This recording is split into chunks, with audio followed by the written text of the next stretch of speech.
La historia de Emilio. A ver, ¿vale o no la pena ser honesto? Con todas estas historias que nos encontramos día a día, a veces alguien se pregunta si vale la pena o no ser honesto, que hay que puntualizar algo bien importante, porque Sócrates bien lo decía, no es lo mismo ser honesto que ser honrado.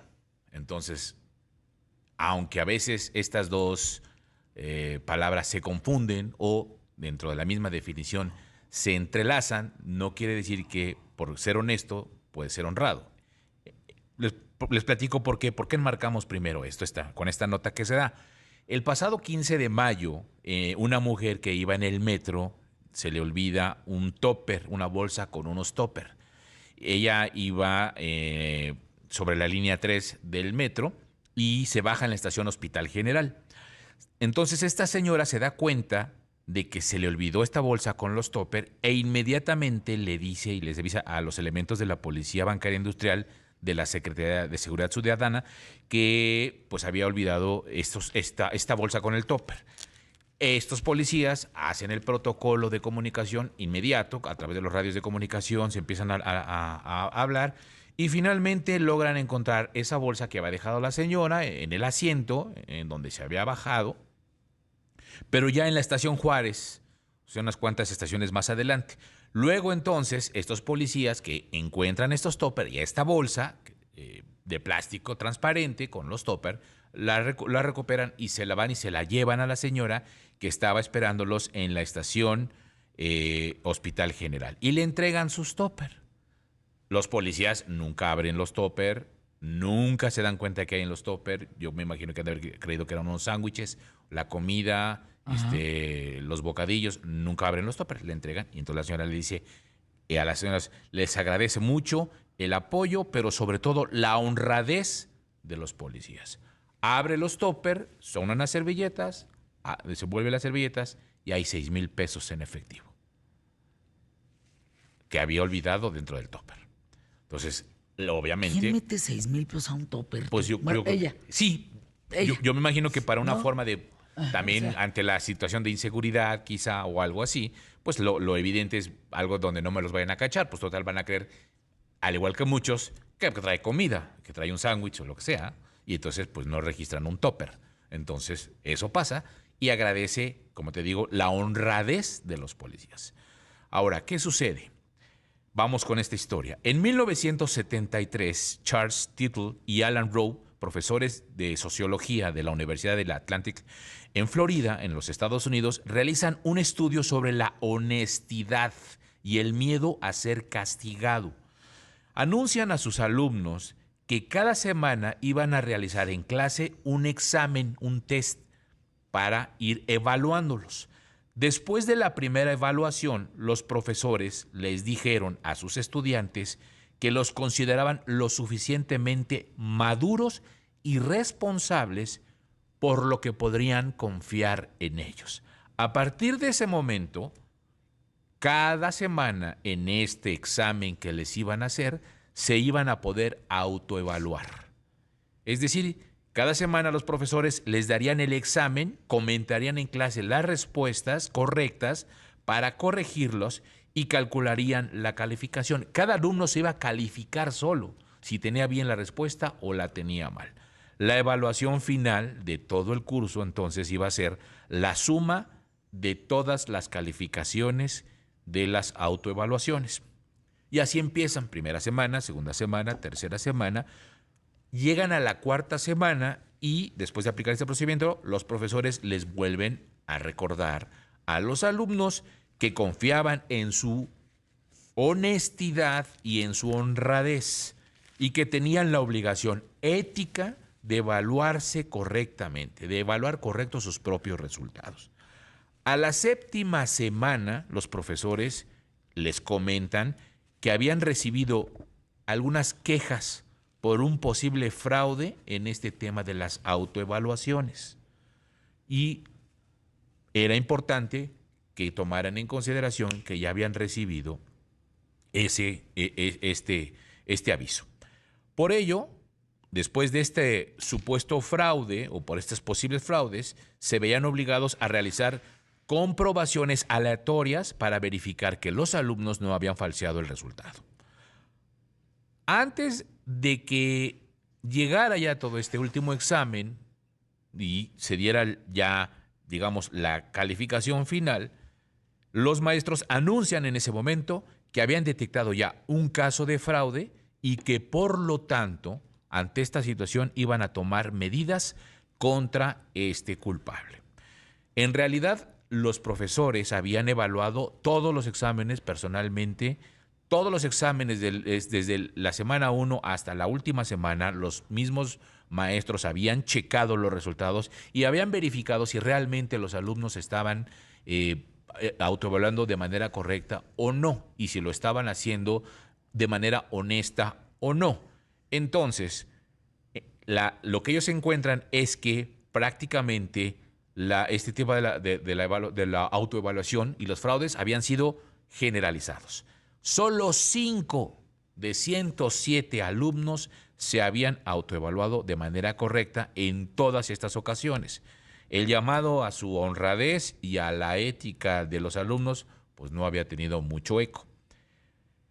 ¿Qué sucede cuando ellos detectan y dicen los profesores que habían ya visto que había algunos alumnos que se habían autoevaluado de manera deficiente y que habían hecho, digámoslo entre comillas, trampa? En ese momento, a partir de esa autoevaluación, disminuyeron los supuestos fraudes, pero no se terminaron. ¿Qué pasa? Pues el miedo a ser descubierto y castigado redujo de manera importante este número de fraudes. Cuando los maestros avisan que habían identificado un caso de fraude, que iban a tomar medidas, apenas algunos alumnos empezaron a evaluarse de manera correcta. Entonces los profesores se dan cuenta que los alumnos con peores calificaciones estaban más dispuestos a correr el riesgo y a seguir falsificando los resultados. No importaba la amenaza, no importaba el aviso, no había importado absolutamente nada. Preferían arriesgarse a sacar una buena calificación haciendo trampa o siendo fraude, no siendo honestos, a reprobar ese examen. Ahora la pregunta en ese momento es, ¿por qué no somos honestos? Según Sócrates, quien es el creador de esta definición de honestidad, determina que una persona honesta es quien lleva una calidad o valor humano propio y que se vincula con la justicia, la verdad y la integridad moral, y que solamente puede ser honesto internamente con su propio yo cuando es razonable. Es decir, si no es congruente consigo, no puede ser honesto.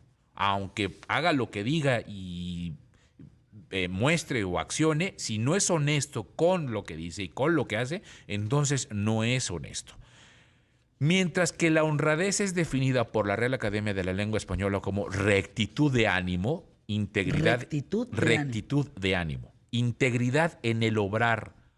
A la honestidad la señala como el ser decoroso, decente, recatado y pudoroso y razonable. Entonces, estas definiciones en ese momento ya se confunden. ¿Por qué? Porque son dos definiciones que no significan lo mismo, pero que generalmente se aplican como un sinónimo. O sea, yo soy honesto, entonces soy honrado. ¿Qué sucede? ¿Se tiene que ser honesto para ser honrado o ser honrado para ser honesto? En teoría tendríamos que decir que sí. Ajá. O sea, no podemos no ser honestos si no somos honrados. El problema es que sí existe esta diferencia en que tú puedes ser honesto y reconocer que estás haciendo trampa, pero no significa que estés siendo honrado. Entonces, lo que sucede después de este examen y este experimento realizado en la Universidad de Atlantic demuestra la poca importancia que a veces se le otorga al hecho de comportarse de manera honesta. El aspecto ya más llamativo de este experimento es justo que cuando los estudiantes reaccionan, no lo hacen por la ética o la moral, sino porque detrás de todo esto existe la advertencia y la amenaza de un castigo en ese momento. En el momento que los amenazan de que los pueden expulsar si detectan que hicieron trampa, los van a expulsar de la universidad. Y entonces en ese momento reaccionan, pero antes no. Los que no reaccionan son los que dicen, llevo malas calificaciones, voy mal. al final de cuentas, me da lo mismo que me cachen o que no me cachen. Prefiero una buena calificación y arriesgarme a que no me cachen. Entonces no están siendo honrados, están siendo honestos. Pues prefiero esto. Soy honesto porque digo prefiero hacerlo, pero no estoy siendo honrado. Y es que, según dicen los especialistas de la filosofía social, se enmarca que antes de aprender a hacer, hay que aprender a ser. Y eso es con lo que te hace entender el valor de lo que es honesto y lo que es honradez. Antes de aprender a hacer, hay que aprender a ser. Hacer. Y todo esto también te lo enmarco por una cuestión. Porque viendo el tema de los policías, de lo que decíamos al principio, cuando yo me meto, que fueron trending topic, toda esta nota, y me meto a ver los comentarios de la gente los castiga. ¿Por qué? Porque dicen que los policías nunca se dieron cuenta que había 6,000 pesos allá adentro. Pero ¿qué hubiese pasado si se hubieran dado cuenta? ¿Hubieran sido honrados? Honestos porque sí, pues dicen, pues ahí está, aquí están, lo encontramos, soy honesto, aquí están. Pero no soy honrado porque pues me los clavé. Entonces ahí viene esta polémica, que además, los policías al finalmente actuaron de manera correcta, pero son castigados por la gente diciéndoles, claro, pues porque no se dieron cuenta. Híjole, no sé si es justo o injusto, pero eso pasó. Fueron trending topic. ¿Qué historia, Emilio? ¿Vale o no la pena ser honesto? Sí. Tengas o no el reconocimiento del otro. Mientras tú veas y te veas, pues claro que vale la pena. Pues como decía Hilario Ramírez Lallín, ¿te acuerdas del alcalde de Nayarit? Yo robo, pero robo poquito. No. Era honesto. Perdón. Anuncios Pero QTF. no, No, bueno, imagínate. Imagínate nada más. Robar es robar. Punto. O sea, no, ¿cómo?